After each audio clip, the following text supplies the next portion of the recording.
हम देखते हैं कि एक लड़की किसी सुनसान से खतरनाक किले में बंद है। एक दिन वो किले से बाहर निकलकर वहाँ खेल रहे बच्चों से दोस्ती करने की कोशिश करती है, पर उस लड़की के साथ एक काला साया चल रहा था, जिसे देख लोग उससे दूरी बना लेते हैं। कोई उससे बात नहीं करता और न ही उसके पास आता है। वो लड़की समझ नहीं पाती कि आखिर उसके साथ ऐसा क्यों हो रहा है। इन सब से परेशान आकर वो अपना सारा गुस्सा एक मछली पर उतारने लगती है। तभी उसकी नजर एक बच्चे पर पड़ती है जो पानी में डूब रहा था। इसीलिए वो उस बच्चे को बचाने के लिए चली जाती है, जिसके बाद वो बच्चा उस लड़की के साथ रहने लगता है। जिसके बाद उसके पीछे लगा काला साया उसे छोड़कर चला जाता है। फिर कुछ दिनों के बाद वो लड़का उस लड़की को प्रपोज करने जाता है, पर वो देखता है कि उस लड़के ने कई तितलियां पकड़कर उसे मार दिया है। ये देखकर वो लड़का बहुत घबरा जाता है और उस लड़की को छोड़कर भाग जाता है। इसके बाद वो काला साया आकर उस लड़की के कान में कहता है कि वो हमेशा उस लड़की के साथ रहेगा, जिससे वो किसी से घुल मिल नहीं पाएगी और हमेशा अकेली रहेगी। इसके बाद फिल्म प्रेजेंट टाइम पर शिफ्ट होती है और हम दो भाइयों को देखते हैं। इनमें से बड़े भाई का नाम होता है सैंग और छोटे का नाम होता है टाई। छोटा होने के बावजूद भी टाई सैंग का बचपन से ख्याल रखते आया था, क्योंकि सैंग बाकी बच्चों की तरह नॉर्मल नहीं था। दौरे पड़ने के कारण सैंग को स्कूल वाले निकाल देते हैं। टाई इस बात से बेहद परेशान होता है, क्योंकि उसी पर उसके भाई सैंग की सारी जिम्मेदारी थी। अगले सीन में एंट्री होती है मून की, जो अपने नाम की ही तरह बहुत खूबसूरत थी। मून एक बहुत ही फेमस राइटर होती है जो बच्चों के लिए बुक्स लिखती है। फिर हम देखते हैं कि एक बच्ची मून के पास ऑटोग्राफ लेने के लिए आती है, पर ऑटोग्राफ देना तो दूर, मून उसे चुड़ैल से डराकर भगा देती है। टाई जिस मेंटल हॉस्पिटल में काम करता है, मून भी वहीं पर कहानी सुनाने जाने वाली थी।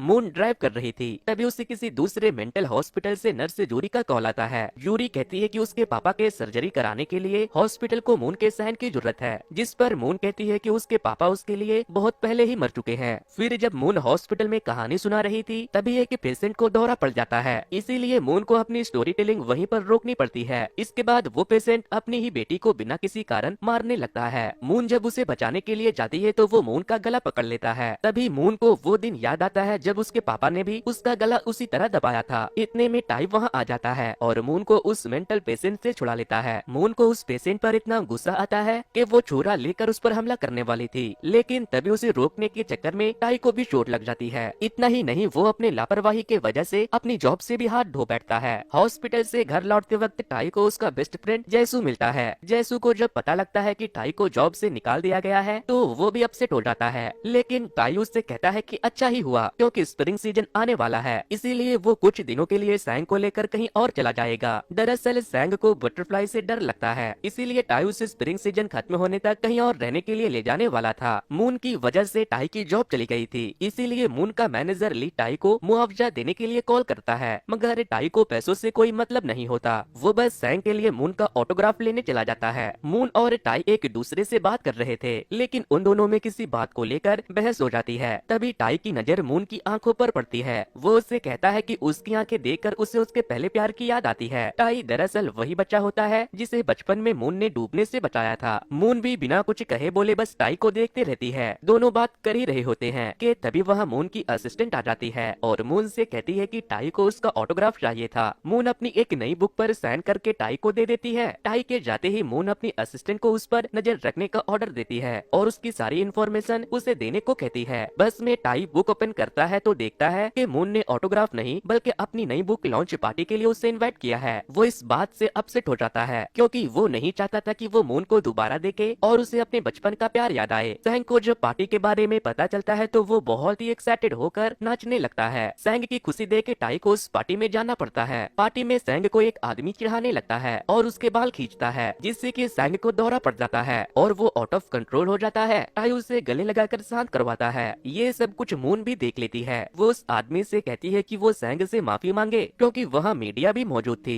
वो ये सारा सीन कैप्चर कर लेती है। इस इंसिडेंट के बाद सैंग खुद को रूम में लॉक कर देता है। टाई बाहर खड़ा उसका वेट कर रहा होता है और मून भी उसके बगल में बैठी होती है। जब वो दोनों बात करते हैं तो फिर से उनमें किसी बात को लेकर बहस हो जाती है। उसी वक्त वहाँ एक आदमी आता है और मून से उसकी माँ के बारे में कुछ कहने लगता है। ये सुनकर मून गुस्से से लाल हो जाती है और उसे मारने के लिए दौड़ती है। टाई उसका हाथ पकड़कर उसे रोक लेता है, पर वो जाकर उस आदमी को सीढ़ियों से धक्का दे देती है, जिससे वो नीचे गिर जाता है और उसे चोट लग जाती है। इसके बाद टाई मून के शोल्डर पर हाथ रखकर उसे डीप ब्रीथिंग करने को कहता है ताकि वो शांत हो जाए। इन सब हादसों के चलते मून की रेपुटेशन मीडिया के सामने बहुत खराब हो जाती है। उसका मैनेजर ली भी परेशान होता है क्योंकि कंपनी सिर्फ मून की वजह से ही चल रही थी। लेकिन मून को इन सब बातों से कोई खास फर्क नहीं पड़ता। फिर रात को टाई से मिलने उसकी बचपन की दोस्त जूरी आती है। वो टाई को उसके मेंटल हॉस्पिटल में काम करने का सुझाव देती है। ये हॉस्पिटल उस सिटी में होता है जहाँ सैंग और टाई ने अपना सारा बचपन बिताया था, मगर उन दोनों की मॉम का सैंग की आंखों के सामने मर्डर हुआ था, जिस वजह से वो लोग उस शहर को छोड़कर यहाँ आ गए थे। सैंग को लगता है कि उसकी मॉम को बटरफ्लाई ने मार डाला, इसीलिए उसे बटरफ्लाई से डर लगता था। कोई ऑप्शन न होने के कारण सैंग और टाई वापस अपने पुराने शहर चले जाते हैं। इस बात की खबर लगते ही मून भी टाई के पीछे उसके शहर पहुंच जाती है। मून को हॉस्पिटल में देख के टाई के होश उड़ जाते हैं और वो उसका पीछा करने के लिए मून पर गुस्सा करता है। मून कहती है कि वो किसी भी कीमत पर टाई को अपना बना कर रहेगी। सैंग, टाई और जेसून की दोस्त जूरी के घर रेंट पर रहने लगते हैं। वहीं मून जंगलों के बीचों बीच अपने उसी पुराने महल में जाकर रहती है जो काफी समय से बंद पड़ा था। मून को हर रात अपनी माँ को लेकर डरावने सपने आने लगते हैं, जिससे वो चैन से सो नहीं पाती। मून उसी हॉस्पिटल में स्टोरी टेलर का काम करने लगती है जहाँ टाई एज ए केयर टेकर लगा था। ये सब वो इसलिए करती है ताकि टाई हमेशा उसके आंखों के सामने रह सके।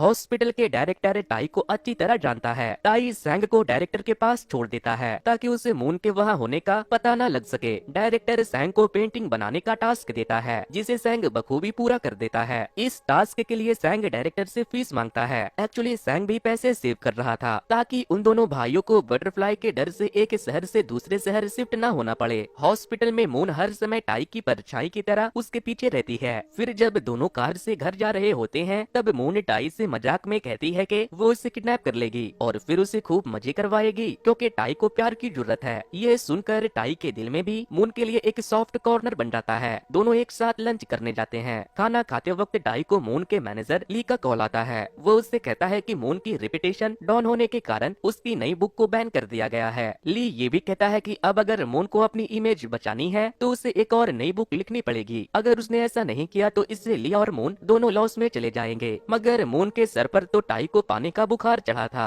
इन सब बातों का उस पर कोई असर नहीं होता। अब हम देखते हैं कि हॉस्पिटल की हेड नर्स पार्क मून को हॉस्पिटल से निकालने की बात छेड़ती है, जिस पर जूरी भी उसकी हाँ में हाँ मिलाता है। पर हॉस्पिटल के पेशेंट पर मून की स्टोरी टेलिंग का पॉजिटिव इम्पैक्ट पड़ रहा था, इसीलिए हॉस्पिटल के डायरेक्टर मून को हॉस्पिटल में कुछ और समय तक काम करने देने का डिसाइड करते हैं। लेकिन मून ने हॉस्पिटल के डायरेक्टर से वादा किया था कि जॉब के बदले वो हर शाम अपने पापा को इवनिंग वॉक के लिए ले जाएगी, जो कि इसी हॉस्पिटल में एडमिट थे। पर वो ऐसा नहीं करती। ये बात टाई को जब पता लगता है तो वो मून से नाराज हो जाता है और उसकी कार से उतरकर पैदल चलने लगता है। मून पीछे से उसे जोर जोर से आई लव यू कहती है, पर टाई को मानो कुछ सुनाई ही ना दे रहा हो। मून को गुस्सा आ जाता है, पर वो जानती है कि वो टाई को औरों की तरह हर्ट नहीं कर सकती क्योंकि वो उससे प्यार करती है। फिर एक दिन हॉस्पिटल के दीवारों पर पेंटिंग बनाते वक्त सैंग की नजर मून पर पड़ जाती है। वो उसे देखकर बहुत खुश होता है। वो मून के साथ सेल्फी भी लेता है। टाई को इम्प्रेस करने के चक्कर में मून अपने पापा को वॉक पर ले जाती है, जहाँ वो उसका फिर से गला दबाने लगते हैं और उसे चुड़ैल कहकर उस पर चिल्लाते भी हैं। इस बात से मून इतना हर्ट होती है कि वो बारिश में बिना छाते की चलने लगती है। वो अपनी सोच में डूबी होती है, जिससे उसे किसी भी बात का होश नहीं रहता। टाई को जब इस बात की खबर लगती है तो वो मून के पास पहुंच जाता है और उसे अपनी जैकेट उतार कर पहना देता है। मून पूरी तरह से बारिश में भीग चुकी थी। टाई उसे बैग पर बैठाकर अपने साथ अपने घर ले जाता है। टाई मून को सैंग से छुपाकर ऊपर अपने रूम में ले जाता है, पर मून जिद पर अड़ जाती है और टाई के घर पर ही रुक जाती है। लेकिन टाई इस बात से परेशान हो रहा था कि अगर मून को किसी ने उसके कमरे में देख लिया तो वो उन दोनों के बारे में कुछ गलत सोचेंगे। नेक्स्ट मॉर्निंग जूरी मून को टाई के रूम में देख लेती है और जेलस फील करने लगती है क्योंकि जूरी को बचपन से ही टाई पर क्रश था। मून समझ जाती है कि जूरी को उससे जेलसी हो रही है, इसीलिए वो जानबूझकर उसे और जेलस फील करवाने लगती है। जूरी को इस बात से इतना गुस्सा आता है कि वो मून को थप्पड़ मार देती है और दोनों जंगली बिल्ली की तरह एक दूसरे से लड़ने लगते हैं। इन सब से बिल्कुल अपोजिट बचपन में जूरी और मून एक दूसरे के बहुत ही अच्छी दोस्त हुआ करती थी। टाई वहाँ आकर मून को अपने साथ ले जाता है और उसे खरी खोटी सुनाता है। यहाँ इस बात से अनजान जूरी ये समझ बैठी थी कि टाई ने उसके बजाय मून को सपोर्ट किया। वो इमोशंस में बह जाती है और टाई को अपने दिल की बात बता देती है, लेकिन टाई उसके प्रपोजल को ठुकरा देता है और उसे साफ मना कर देता है। अब हम देखते हैं कि मून सैंग को अपनी बुक्स के लिए ड्राइंग बनाने का काम देती है और उसे अपने साथ अपने घर ले आती है। उसे लगता है कि सैंग को ले जाने पर टाई भी उसके घर आ जाएगा। मून टाई को अपने घर का एड्रेस देने के लिए कॉल करती है। तभी टाई मून से कुछ ऐसा कहता है जिससे उसके होश उड़ जाते हैं। टाई मून से कहता है कि वो जानता है कि मून कौन है। वो वही लड़की है जिसने बचपन में उसको डूबने से बचाया था। फिर टाई सॉन्ग को लेने आता है। जब वो उसे ले जा रहा होता है तो मून तेजी से दौड़कर सीढ़ियों से उतर रही होती है ताकि वो टाई को ऐसा करने से रोक सके, मगर उसका पैर फिसल जाता है। टाई मून को गिरने से बचा लेता है और सैंग को बिना अपने साथ लिए वहाँ से चला जाता है। रात को टाई सैंग को बहुत मिस करने लगता है, इसी वजह से वो भी मून के साथ ही शिफ्ट हो जाता है। नेक्स्ट मॉर्निंग दोनों भाई मिलकर मून के लिए ब्रेकफास्ट बनाने लगते हैं, जिसे देख उसे बहुत अच्छा लगता है। रात को सोते वक्त मून को फिर से वही डरावने सपने आने लगते हैं। वो नींद में जोर जोर से चिल्लाने लगती है। मून के चीखे सुनकर टाई उसके रूम में आ जाता है और उसे जोर से हग कर लेता है। मून टाई से अपनी जान बचाकर भागने को कहती है, पर टाई कहता है कि वो अब बचपन की तरह बुज़दिल नहीं रहा। वो मून से कहता है कि अब वो उसे छोड़कर कभी नहीं जाएगा। सदमे के मारे मून बीमार हो जाती है और इसी चीज का फायदा उठाते हुए टाई को उसके साथ बाहर घूमने चलने को कहती है। वो टाई का फोन स्विच ऑफ कर देती है ताकि कोई भी उन्हें डिस्टर्ब ना कर सके। अगले दिन जब टाई हॉस्पिटल जाता है तब हॉस्पिटल का डायरेक्टर टाई से कहता है कि मून की माँ भी हॉरर बुक्स लिखा करती थी, लेकिन एक दिन वो अचानक से गायब हो गई। सबने उसके गायब होने का इल्जाम मून के पापा पर लगाया और ये तक कहा कि उन्होंने मून की माँ का मर्डर किया है। हालांकि मून की मदर की बॉडी कभी किसी को नहीं मिली। ये सब सुनकर टाई को अपनी माँ की याद आने लगती है, जो सैंग को बहुत प्यार करती थी। वहीं मून के पापा मून को ये कहकर ताना मारते हैं कि उसकी हालत भी उसकी माँ की तरह ही हो गई है। मून उनसे कहती है कि ऐसा कभी नहीं होगा क्योंकि वो अपनी माँ जैसी नहीं है। घर जाकर वो अपने बाल काटने लगती है क्योंकि उसकी माँ उसे कभी अपने बाल नहीं काटने देती थी। टाई भी उसकी बाल काटने में मदद करता है। टाई जब हॉस्पिटल चला जाता है तब सैंग और मून उसकी बुक पर काम करना स्टार्ट कर देते हैं। वहीं किसी कैफे में मून को उसका फैन मिलता है जो उसके साथ चिपक कर फोटो क्लिक करवाता है। ये देखकर टाई जेलस फील करने लगता है, पर वो इस बात को जाहिर नहीं होने देता। घर पर मून और सैंग एक डॉल के पीछे खींचातानी करने लगते हैं। ये डॉल मून को टाई ने दी होती है, ये कहकर कि ये उसे बुरे सपनों से बचाएगी। इस चक्कर में सैंग मून के नाक पर मुक्का मार देता है और उसकी नाक से खून बहने लगता है। टाई हॉस्पिटल से घर आता है और दोनों की आपस में सुलह करवाता है। हॉस्पिटल में टाई की मून के चक्कर में किसी से लड़ाई हो जाती है, जिसके कारण उसे 3 दिन के लिए सस्पेंड कर दिया जाता है। टाई इस बात से अपसेट होने की बजाय खुश होता है क्योंकि अब वो मून के साथ ट्रिप पे जा सकेगा। दोनों मून के कार में बैठकर घूमने निकल जाते हैं, पर फिर से दोनों के बीच अनबन हो जाती है और मून का मूड ऑफ हो जाता है। घर लौटने के बाद टाई मून के मूड को ठीक करने की कोशिश करता है। मून मान जाती है। नेक्स्ट डे दोनों साथ घूमने चले जाते हैं और एक दूसरे के साथ बहुत अच्छा टाइम स्पेंड करते हैं। सुबह उठने पर मून को टाई कहीं नजर नहीं आता, इसीलिए वो परेशान हो जाती है। अगले ही पल टाई सामने से मून के लिए फ्लावर लेकर आता है। वो न सिर्फ मून को फ्लावर देता है बल्कि उसे किस भी करता है।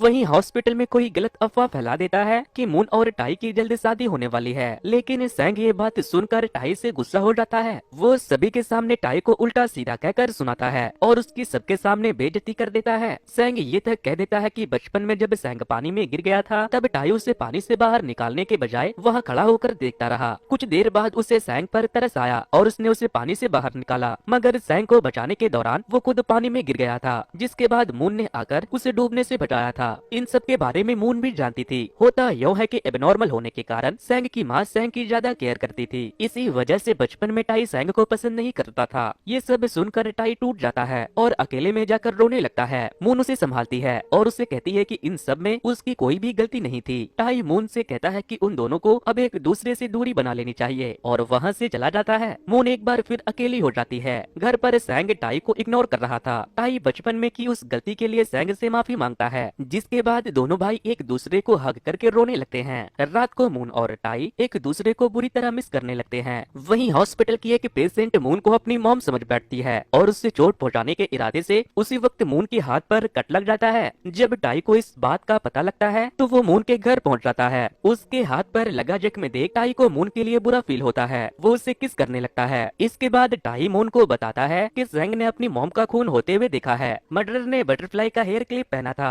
सैंग को इस बात से ऐसा सदमा लगता है कि उस दिन से वो टाई के बिना अकेला नहीं रह पाता। टाई मून से कहता है कि वो दोनों तभी एक हो पाएंगे जब मून सैंग के दिल में अपनी जगह बना लेगी। इसके बाद वो रात को मून के पास ही रुक जाता है ताकि उसका ख्याल रख सके। हॉस्पिटल के वॉल्स जब पेंट हो जाती है तो सैंग डायरेक्टर से अपनी फीस मांगता है। डायरेक्टर जानता था कि सैंग को बटरफ्लाई से डर लगता है और वो उसके इस डर को उसके दिल से निकालना चाहता था। वो कहता है कि सैंग को उसकी फीस तभी मिलेगी जब वो पेंटिंग पर बटरफ्लाईज बनाएगा। इसीलिए घर जाकर सैंग टाई से गुस्से में कहता है कि डायरेक्टर चीटर है, उसने उसके साथ चीटिंग की है। अगले दिन सुबह सैंग टाई को मून से आई लव यू कहते हुए सुन लेता है। उसे गिल्टी फील होने लगता है क्योंकि उन दोनों के बीच की दूरियों का जिम्मेदार वो खुद को समझता है। अपनी गलती सुधारने के लिए सैंग टाई को लेकर मून के घर पहुंच जाता है और फिर तीनों प्यार से एक साथ रहने लगते हैं। फिर एक दिन टाई की नजर मून के टेबल पर रखे इन्वेलप पर पड़ती है जिसमें एक एक नोट के साथ एक बटरफ्लाई होता है। टाई समझ जाती है कि ये उस पागल औरत का काम है जो हॉस्पिटल से भागी है। उसने इसे जानबूझकर सैंग को डराने के लिए यहाँ रखा है। इसके बाद टाई सैंग को डायरेक्टर से मिलने के लिए ले जाता है ताकि वो उनसे मिलकर अपनी नाराजगी दूर कर सके।